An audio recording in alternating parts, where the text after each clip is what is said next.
And it's 10 a.m. here in Lagos. Good morning. Thank you for joining us. I'm Ladi Williams. Good morning. I'm Imi John McCoy. Welcome to the show. Let's start with the news from the business world. The Securities and Exchange Commission is set to hold the second Capital Market Committee meeting for 2021, and that'll be later this week. The two-day quarterly forum is scheduled to hold virtually, with key stakeholders in the capital market expected to meet on the 12th of August, while the outcome of the CMC meeting will take place on the 13th of August. Issues bordering on implementation of the 10-year capital market master plan, the fintech roadmap, as well as other salient matters relating to the capital market and the economy expected to be discussed at the CMC meeting. Participants are expected at the CMC meeting to include chief executive officers of registered capital market firms, CEOs of Nigerian Exchange Group, among others. And trust us here on Channels Business. We're going to bring you the details of that after that meeting.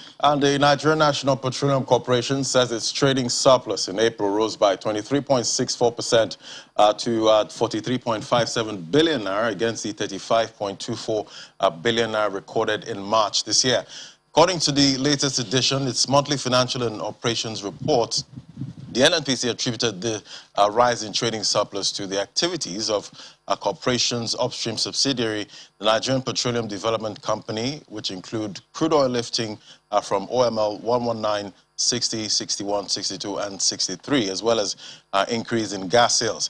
The NNPC further mentions that the positive outlook was further consolidated by the robust gains of two other subsidiaries, namely Duke Oil and National Engineering and Technical Company.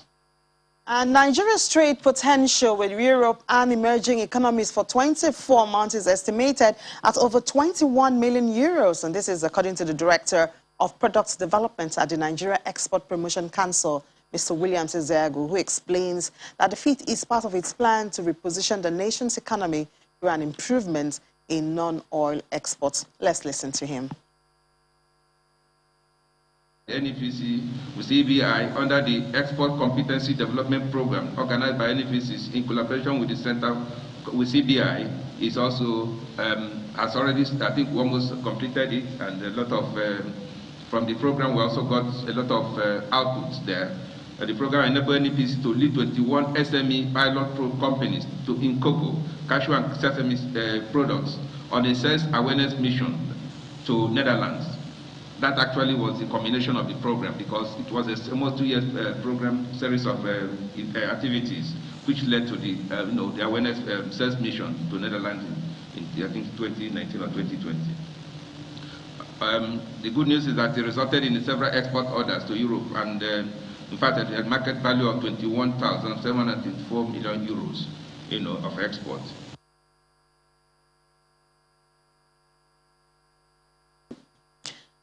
Well, oil prices rose today, edging up from a 3-week low in the previous session. But gains are likely to be limited on worries that rising COVID-19 cases and restrictions in China will then fuel demand. Brent crude is up by 30 cents at $69.34 a barrel after falling 2.3% yesterday. U.S. oil was up 43 cents at $66.91 a barrel after falling 2.6% in the previous session. Yesterday, China reported more COVID-19 infections in the latest outbreak of the disease that was first detected in the country late 2019. In what analysts say was the biggest test of Beijing's zero-infection strategy. Some Chinese cities have stepped up mass testing as authorities try to stamp out locally transmitted infections of the highly transmittable Delta variant of the coronavirus. Investors are also questioning recovery in the United States. Amid rising case numbers, U.S. air travel has plateaued for almost 2 months amid ongoing travel restrictions. How will this affect global growth and demand outlook? We have Desola Sumoni, analyst with Financial Derivatives Company, joining us from London to discuss that. Hello, Desola. Good morning.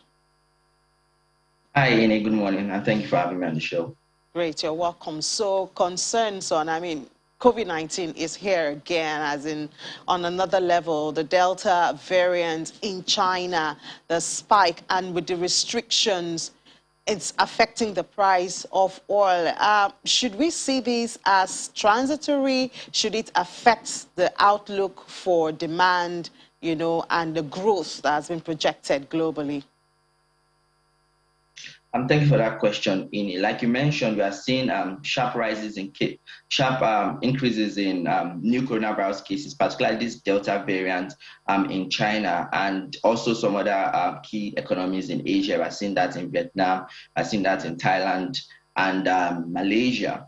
And this has also resulted in some restrictions, like you mentioned, in Beijing and in Shanghai. Some huge huge summer events scheduled for August have been cancelled or postponed. We're also seeing travel restrictions in China and also in the United States, and this is dampening the demand for oil and is also like hampering the economic activity as well as the economic recovery. In addition to that, we saw the DXY index, which is the dollar index against a basket of 6 currencies, strengthened to a 3-week high, and which is making oil more expensive to holders of these other currencies.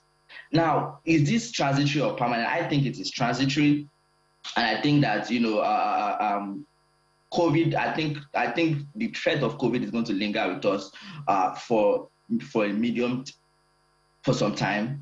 And we are going to have situations like this where we have sudden spike in infections. But I think it's transitory. I think that that OPEC would watch the market now and see what will happen. But I don't think that OPEC is going to make any change to their current production quotas, to their current production cuts, based on transitory changes in oil prices. All right, Desola, but what do you think will happen to the price of oil, in the near term? Well, in terms, so the physical oil market is forecast to be in deficit till at least the end of the year. So that means that, we expect that, the demand for oil will outpace the supply for oil, despite, concerns about oil demand and despite, the fact that OPEC is increasing their production. So overall, I think the market will remain in deficit till at least the end of the year. And that means that oil prices will remain elevated. So I think the oil prices will still range between, this 65, 66 to around like $70, $75 per barrel till the end of the year. So at a time like this, when Nigeria is still discussing the PIB, the issue of subsidy, and then with this spike and changes in the price, where do you see it tilting the discourse in Nigeria too? Well, first, I think that all the relevant stakeholders know that oil markets are volatile, so they will not make any big decisions based on short-term fluctuations in the oil market. Having said that, like I mentioned, the physical oil market is projected to remain in deficit to the end of the year. So oil prices will remain elevated, which means that the landing cost of PMS for Nigeria would significantly outweigh the pump price of Nigeria. And that means that there's a gap that will be filled by, the federal government, which, brings us back to this discussion about subsidies. So because of oil prices are likely to remain elevated, we're still going to have this discussion. And I do not think that at this time the federal government has any intentions to allow people pay the market price for oil because of, resistance from labor unions, civil unrest, and things like that. So I think that somehow the federal government is still going to continue to pay the gap. Now, this also brings us to the discussion of the PIB, which has been passed by the National Assembly. But the PIB, I think the petroleum industry bill is a little bit different in focus, and I do not think that short-term fluctuations in the oil market would change or affect the discourse about the PIB. The PIB is about, governance, is about regulation, governance, about, host communities development, taxes, royalties, etc. So I do not see how short-term fluctuations in oil markets would affect the discourse about PIB. Currently, I think we are just waiting for assent by the president. Okay, but the PIB coming into law should also deal with the issue of subsidy. And if we're talking about hiking prices of petrol or imported products, then you're talking of more subsidy, right? And if you say you don't want to remove it, already the nation, the FG, is complaining that they cannot afford the amount that we pay for subsidy. So, it's a triangle. Is there something that should be put in the PIB to consider this, or do we just allow it to float and see where it leads to? So the PIB has already been passed by the Senate and the House of Reps, right? So I think at this point, except the president does not assent it, it's already done pretty much. But yes, this discussion of PIB of subsidy they've been having it since I can remember, and is a very, very politically motivated discussion. So even pure economics alone is not going to work. You need to look also at the political dimension. And because of the labor unions in Nigeria are quite influential, and it will be quite controversial. I think the government is between the rock and the devil and the deep blue sea. Or how do they say that? The rock and the hard place. It's not an easy discussion. It's not an easy decision, even though the optimal what needs to be done is obvious, but doing it is not a walk in the park. Exactly, not a walk in the park. But let's look at PMS now. The landing costs spiked by 3.85% in July. And the gap between pump price and landing cost is now about 84 naira per liter. What are the implications of this development? Oh, so this links directly to what we just spoke about, right? So in July, oil prices reached record highs. I think oil price averaged around $75 per barrel. And we know that, Nigeria has adopted this flexible petroleum product pricing template. And, the price of oil in the global market is a key component of that. So as you know, when we have higher oil prices, the landing cost of PMS in Nigeria also increases. And like I said, in July, the average oil price for Brent was around $75 per barrel. And that is why we saw also the landing costs in Naira increased to about 250 Naira per liter. And that's landing cost, right? And think about the price you pay for a liter at the petrol station, around $165. 165 Naira per liter. So there's a gap of around 84, 85 Naira per liter, which the government pays, or which the NNPC pays, and it affects their remittance to the federal government. And again, this brings us back to this discussion. Like I said, it's not an easy discussion to have. And I think one important factor is refineries. Already there are talks that federal government is investing quite a bit of money into rehabilitating the Port Harcourt refinery, the Warri refinery, and the Kaduna refinery. And also there are talks that the Dangote refinery would come on stream very soon. If and when they do come on stream and when they begin to refine oil, I think that would change the discussion around the subsidy to make it easier to have this discussion and to do what needs to be done to move on. We're certainly looking forward to those days. And like you said, if and when, we're certainly looking forward to when our refineries will work and will not have to be talking about subsidy and subsidy removal and all that. Well, also, like you said at the beginning of this discussion, that you think that this issue with the price of oil and the spike in cases of COVID-19 is transitory. Basically, you base that on vaccination. But now in Nigeria, the federal government has postponed the second phase of COVID vaccination due to unforeseen circumstances. And this is coming at a time when there's rising infections in the country. I mean, we're recording more numbers now. What, from your perspective, is the implication of this on economic recovery, and then how are we going to handle it when others are increasing their vaccination, and yet, in our own case, we're already stopping or at least halting the next phase that we're supposed to go into? Okay, so let me start by saying that currently the vaccine situation is globally is a situation of vaccine inequality, right? So globally, the vaccination rate is about 28%, and that's mostly in the developed countries. In the developing countries, we have an issue because even if the federal government has the money to buy vaccines, they cannot because, one, only a few, around 7 or 8 pharmaceutical firms produce vaccines, and they are producing at full capacity. And currently, their production have been pre-ordered by these developing countries, by these developed countries. So, for instance, the United States, they pre-ordered more vaccine to vaccinate more than 2 times or 3 times their population. Same with the United Kingdom, same with Canada. So all the vaccines that are being produced now have already been pre-ordered. So even if developing countries wanted to buy, there's no vaccine to buy. And that is why we are developing countries and Nigeria are dependent on donations. For instance, Nigeria just received around 4 million doses of vaccine from the United States. Right? And also COVAX is also expected to, deliver some vaccines to Nigeria. So we are dependent on donations. Now, the importance of vaccination cannot be overemphasized. I mean, we already know that vaccinations break the link between infections, hospitalizations, and deaths. And in Nigeria, the vaccination rate, and also this is true for many developing countries, the vaccination rate is less than 1%. I mean, the percentage of the population that have received two doses of the vaccine is less than 1%, and same with 1 dose of the vaccine.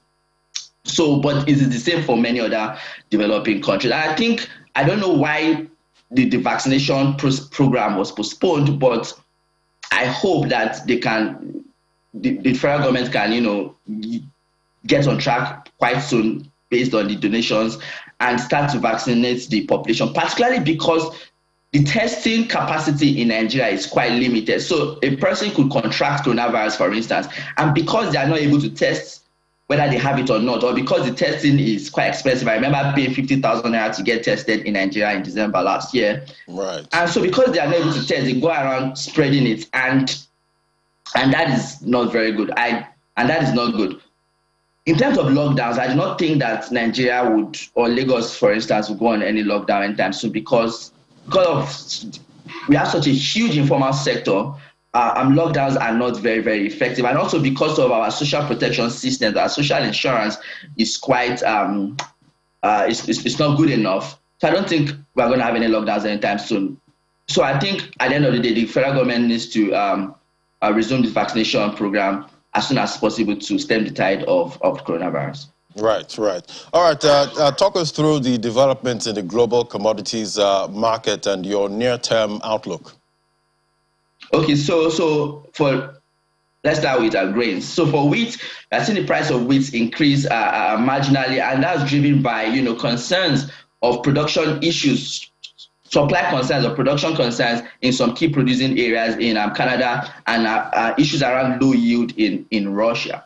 And we expect that this would persist in the near term. This will continue to weigh on the price of wheat in the near term. For corn, we've seen the price of corn trending downwards, which is interesting because usually the price of wheat and corn move in the same direction. So we saw wheat trending upwards, but corn is trending downwards. And why is that? For corn, we are seeing lower demand from China because China is one of the largest buyers of corn. And this is coming at a time of big supply coming from Argentina and the United States.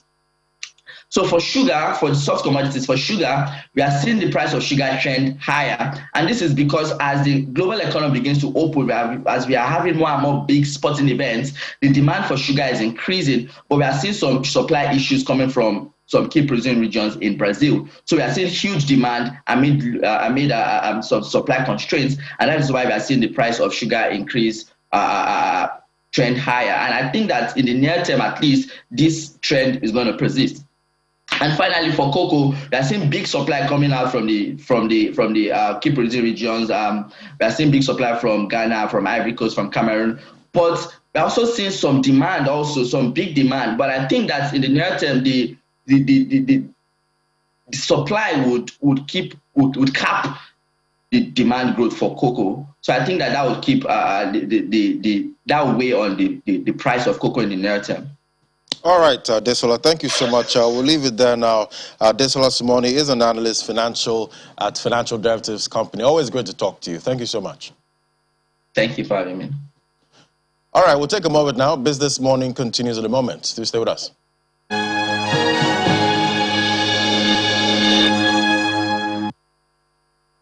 And now to our next conversation. Last week, the Board of Governors of the International Monetary Fund approved the general allocation of special drawing rights equivalent to $650 billion, the largest SDR allocation in the history of the IMF.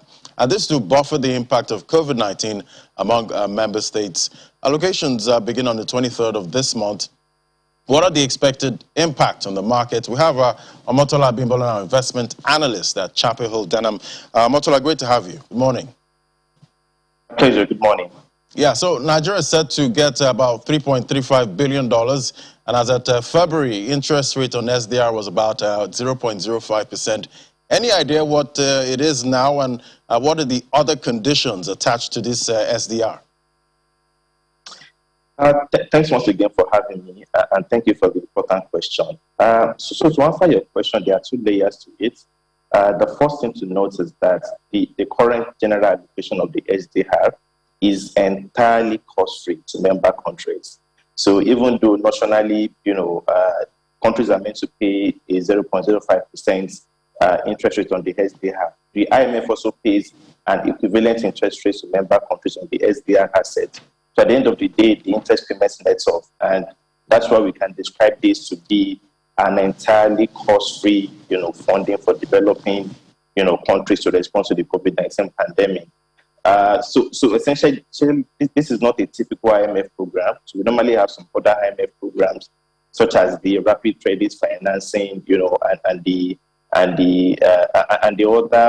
financing activities of the IMF. So those typically come with some conditions, and then you pay some interest charges on those facilities, although very, very marginal. So this is not the case. The SDR is essentially an international reserve asset that is created by the IMF, and then used to supplement the external reserves of member countries, particularly in times of crisis such as the one we are currently living in. So as we all know, over the past 18 months or thereabouts, global economy has been faced with the COVID-19 pandemic, which is both an healthcare and economic crisis. And for developed countries that have their, that have their domestic currencies being international reserve currencies, they typically have been able to respond countercyclically to the current crisis, both in terms of fiscal and monetary policies. So they've been able to print, money headlessly to support their economy in terms of both the households and also the businesses as well. But for developing countries such as Nigeria, we do not have the same luxury. So mainly because we cannot respond in the same wavelength, such as also creates a balance of payment challenge for our economy. So that is why the IMF has come with this initiative, essentially to create a cost-free international reserve asset to member countries that can be used to supplement their reserves, and therefore, support the response of these countries to the COVID-19 pandemic. Now, to the second part of this question, so even though I said that this allocation is entirely cost-free, the way it works is that, the SDR itself is not a means of exchange. That is, you cannot use it to purchase goods, to import into the country, for instance. To be able to now use the SDR to be able to make purchases, to import goods and services into the country, to import vaccines are very, very important at the moment.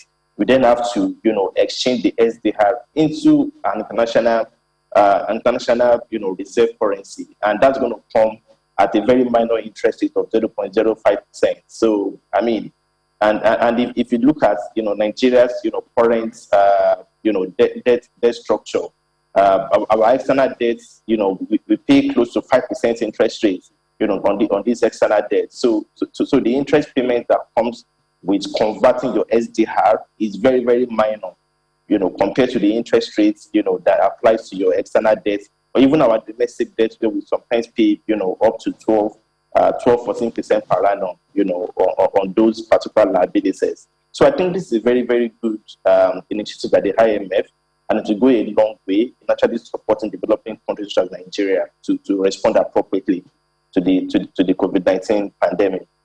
So since it is cost-free and minor when it comes to the exchange rate, doesn't it have any impact on our debt stock? No, it doesn't. That's the interesting thing. So we are not incurring any liability. We are not borrowing. This is not a debt. This is an asset that has been created by the IMF and then gifted to every single member country. Like I explained earlier, developing countries particularly, who these initiatives are purposely for, they've not been able to respond as much as possible to the COVID-19 pandemic, by supporting their businesses and households. And that's going to have a long-term impact on the growth trend as well as development. So for instance, in 2020, the global economy is expected to grow by more than 5%. But African countries who already have the lowest per capita income, in the world, they're expected to grow at just about 3.5%. That is, the African region will be growing at a rate that is less than the global economy, and that's an anomaly. So, developing countries are very much constrained in exposing to the COVID-19 pandemic because of a lack of resources. So, this particular SDR disbursement is not a debt; it is an asset that we are not obliged to pay back, that we are not going to pay back, but that will serve the purpose of creating the much needed resources, for the government to import very essential, items that are necessary to confront the pandemic, such as vaccines, for instance, such as food, for instance, because, as we all know, we are currently facing the food crisis in the country. So that is the purpose of this disbursement. It is not a debt; it is an asset that will supplement our current international reserves. Right. Okay. But how do you see this impacting the FX liquidity? I think it will go a long way in supporting FX liquidity in the country. So as we all know, the economy, are faced by a major FX liquidity crunch since the onset of the COVID-19 pandemic. The high-yield window has gone from trading above $300 million per day to trading less than half of that, currently. And that has had an impact on inflation in the country because empirically, every currency adjustment has nearly 20 to 25% pass-through on domestic prices. It has had an effect on inflation expectations. It has had an impact on economic growth as well. So definitely the central bank requires, much more resources to be able to supply liquidity in the foreign exchange market, and of course support the economic recovery and also help to moderate inflationary pressures. So Nigeria's share of the SDR disbursement is about $3.35 billion, which is equivalent to roughly 10% of our international reserves, which is around $33 billion currently. So it's going to go some way. And then if you also combine this with the fact that the federal government recently, appointed financial advisors and book runners for an upcoming Eurobond issuance, which could be as much as $6 billion. So if you combine the liquidity expected from both the Eurobond issuance as well as the SDR disbursement, that would imply that before the end of before the beginning of the fourth quarter of the year, the CBN could potentially have additional resources of at the minimum $6 billion to be able to supply liquidity in the foreign exchange market. So I believe it is positive for liquidity in the foreign exchange markets, and also much more important, it's so good for instilling confidence in the economy. So the foreign exchange market sometimes it doesn't work only on fundamentals alone. It works based on sentiment. So if your reserves appear very strong at about $40 billion, if we are able to clear some of the backlog of FX demand in the country, which is estimated, at close to $10 billion, for instance, then, very definitely, Nigeria should once again become a center of attraction for foreign portfolio investment and foreign direct investment. And that will unlock autonomous foreign exchange inflows in the economy that will help kickstart, the recovery that we very much expect. So, talking about FX, now, the end of last week, Naira gained against, the foreign exchange. Do you connect this to some of these factors you have noted, and also the latest move by the CBN, in managing FX?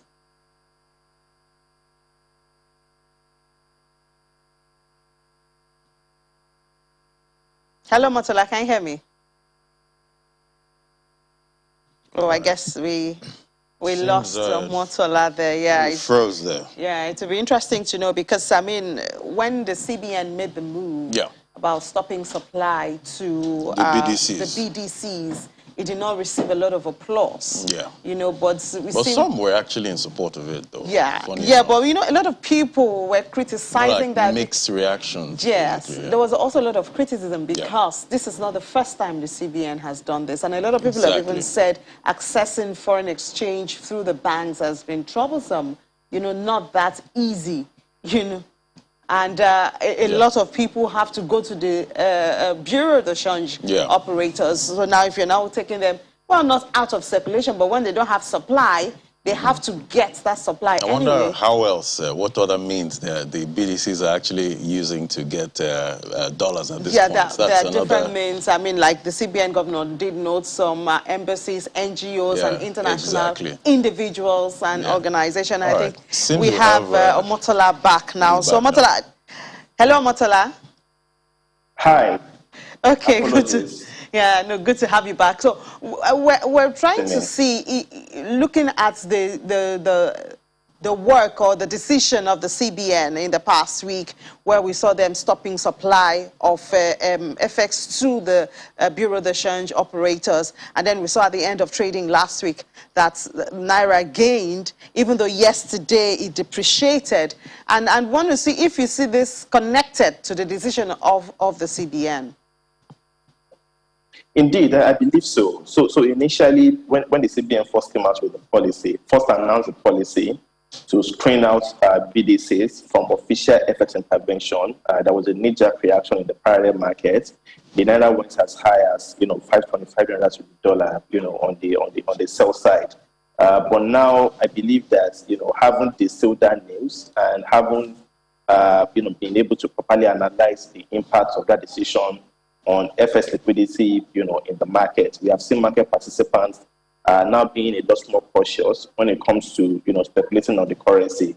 That's why we saw, a very sharp appreciation of the currency, back to the level of around 510 Naira to the dollar in the parallel markets.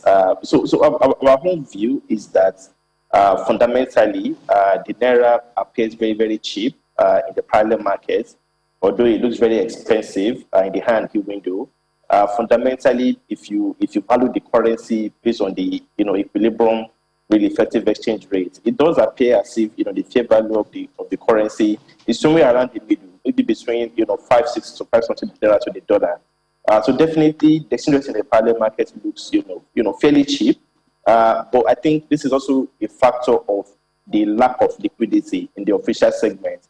So many market participants, they've not been able to, including manufacturers in some cases, and other, legitimate source of demand. They've not been able to get enough, foreign exchange in the official segment. So many of them, have then moved to the parallel market to be able to get, their FX.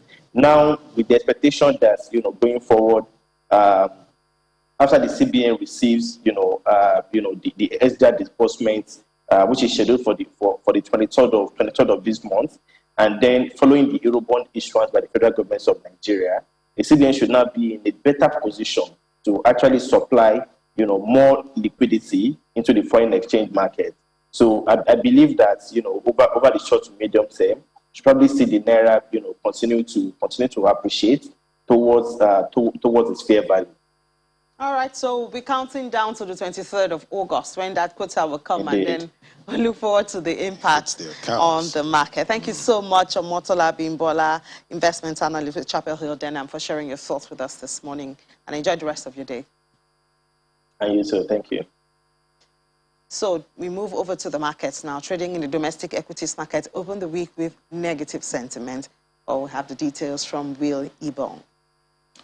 Good morning, Ini.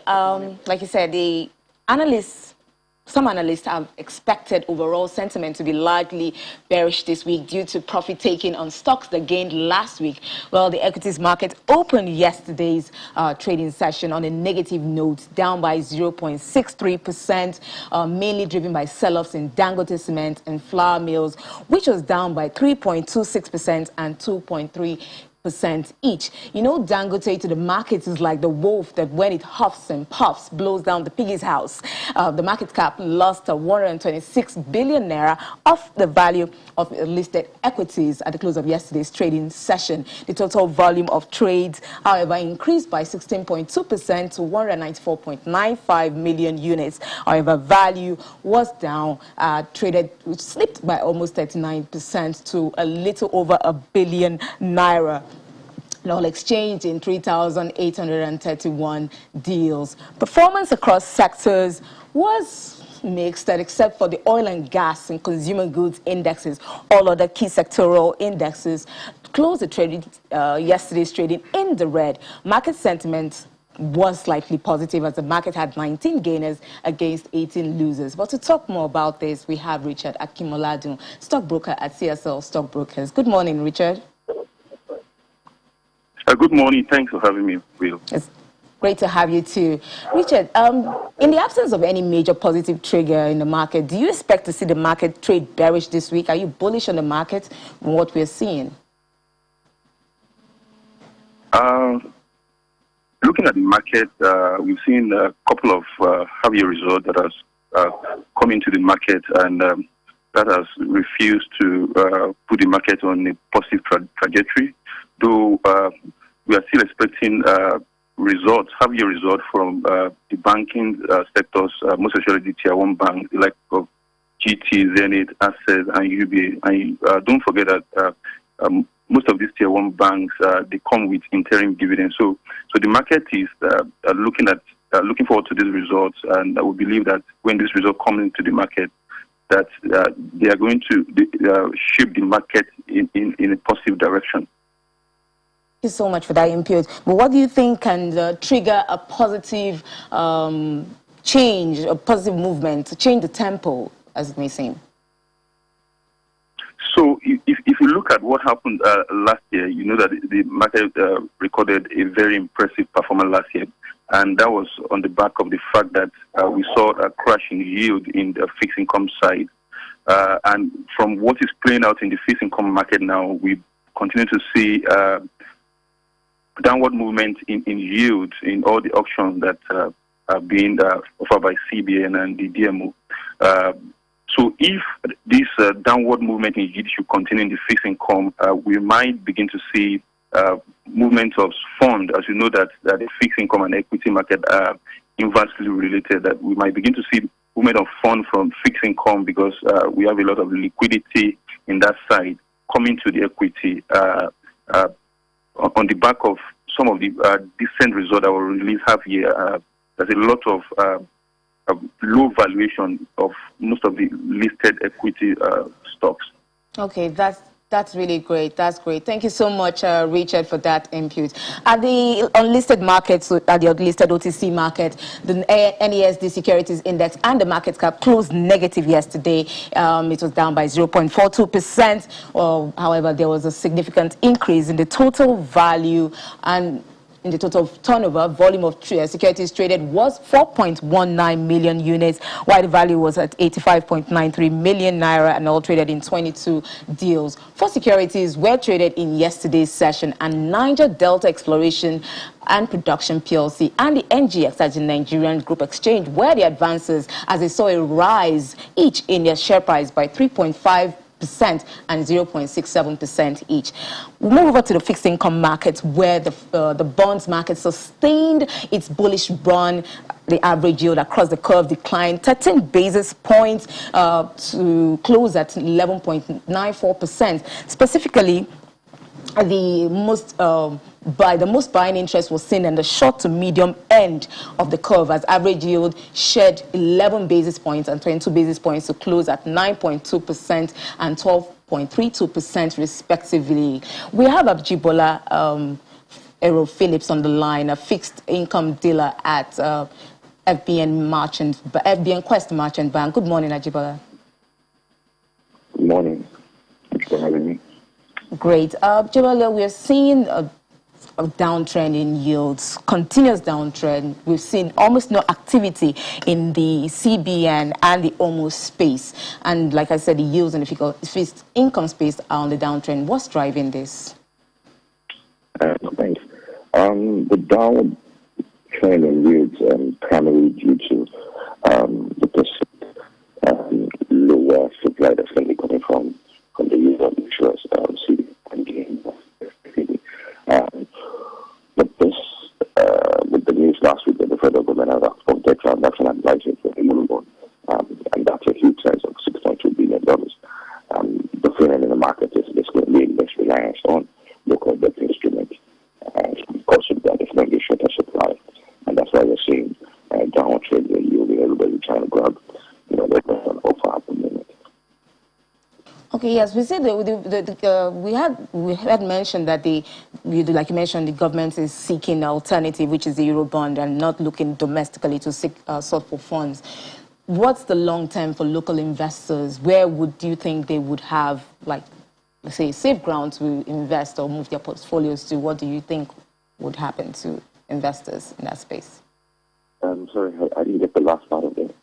I said, what do you think will happen to investors that if the government's seeking to sell Eurobonds and to getting the SDR from the IMF and not, sourcing for funds from local investors, how is this going to affect them? Where would they move their funds to? What do you think will happen?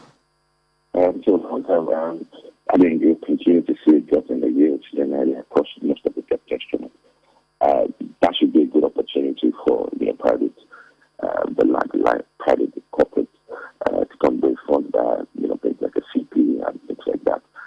So that should be able to funnel, excess cash in the market into those kind of things. And hopefully spur the economy, just like the CBN typically wants that to happen. And then just a general drop in interest rates across the board generally in the market. Thank you so much for that. Thank you for that response. That's Jibola Ero Phillips, fixed income dealer at FBN Quest Merchant Bank. Now, over to you, Ini. That's what we have today. Thank you so much, Will. Well, we'll take a break now. When we come back, we'll head straight to London, where Juliana is standing by at our London studios. Stay on with us.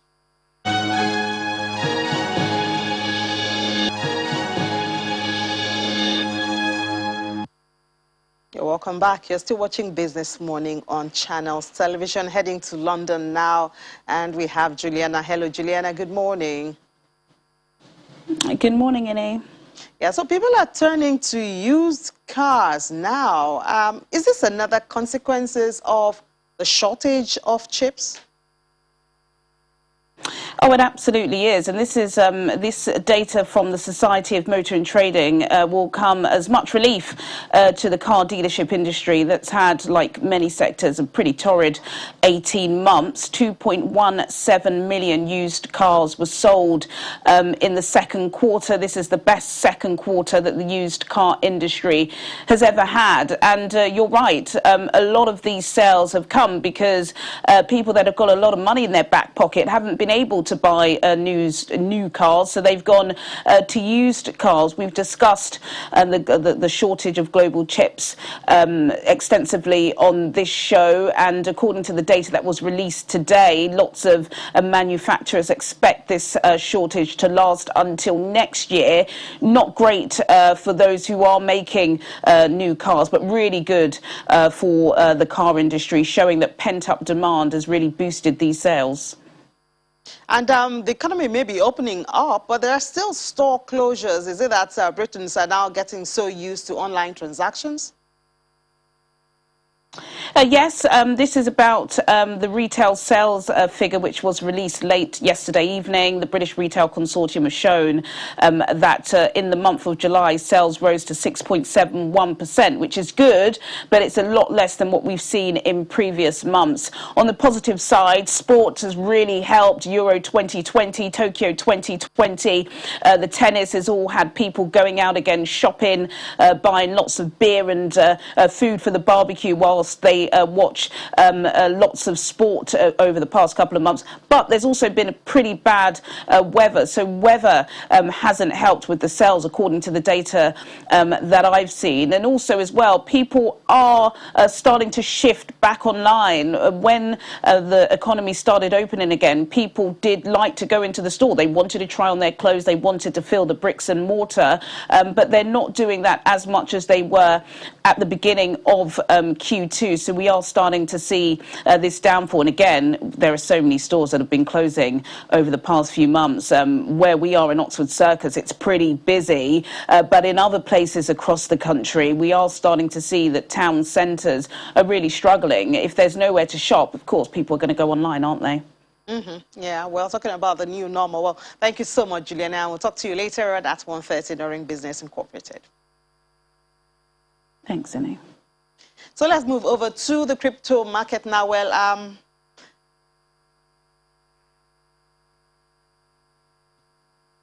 Hello. Yeah, Ini. Yeah, the market made a big comeback yesterday, and we're in the green this morning with Bitcoin, Ethereum back over $3,000. Bitcoin at 45,000 this morning.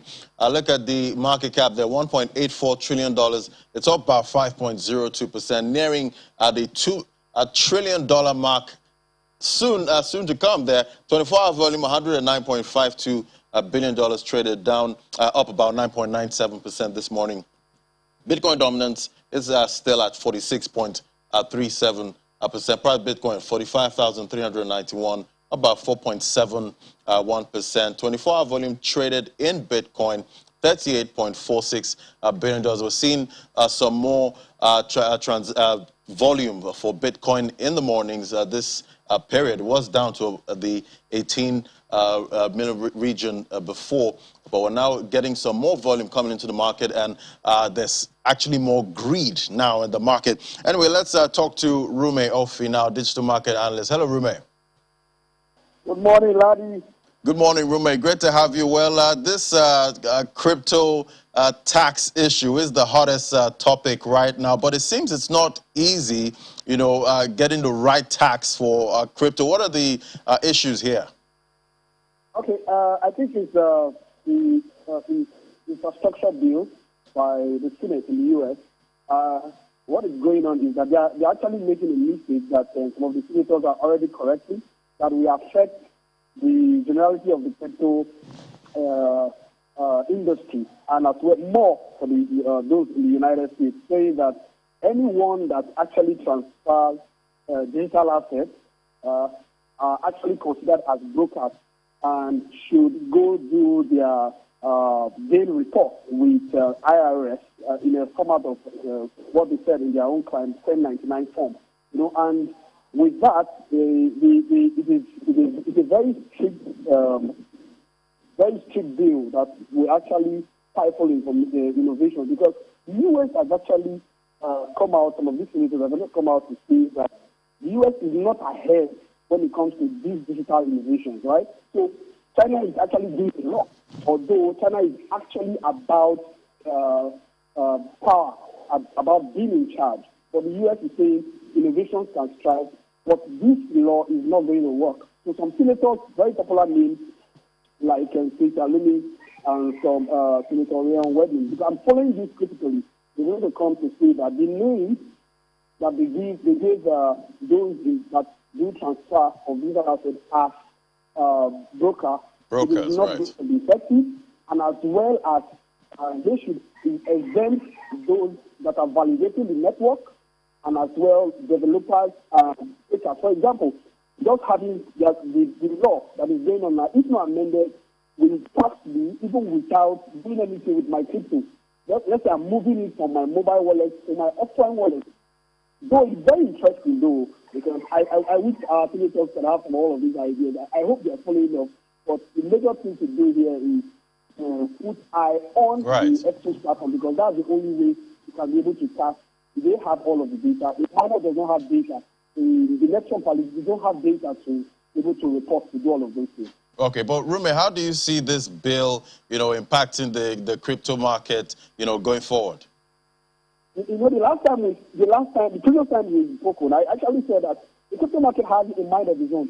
Ordinarily, you were said that as the market is, all of this is going on, because the population of the United States involved in crypto is really huge. I know they have about 300 million or so thereabout. So a lot of people are involved. So they said that the market will react to it. But the market has a mind of its own. It ignored it.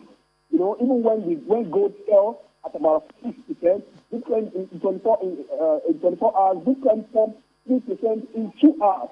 It only shows that awareness is coming from different parts of the world, and this is transparency when it comes to transactions, and a whole lot of people are excited, and the market is excited too.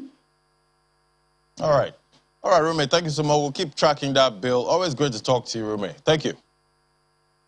Top odds by market cap here. BNB is up 3%. We have Doge. Doge is the biggest gainer this morning in the top odds by market cap. Is up about 7% at 25 cents. XRP 81 cents at up about 3.31%. And we do have that case with between the XRP and the SEC. Some logical conclusion will come at some point. So it's one to watch XRP to see how the decision goes. So the market is not looking bad this morning. Yes, unfortunately, my prediction of yesterday did not come true, but yeah. I mean, I accept my fate. I'll win next time. Let's see if your prediction for tomorrow was. For tomorrow, let me think about that. All right. All right, well, that's it for the program today. Thank you so much for watching. I'm Ini John Mekwa. Do remember to join us at 1:30 on Business Incorporated, where we'll have updates from the world of business. Thank you so much for watching. I'm Ladi Williams. Bye for now.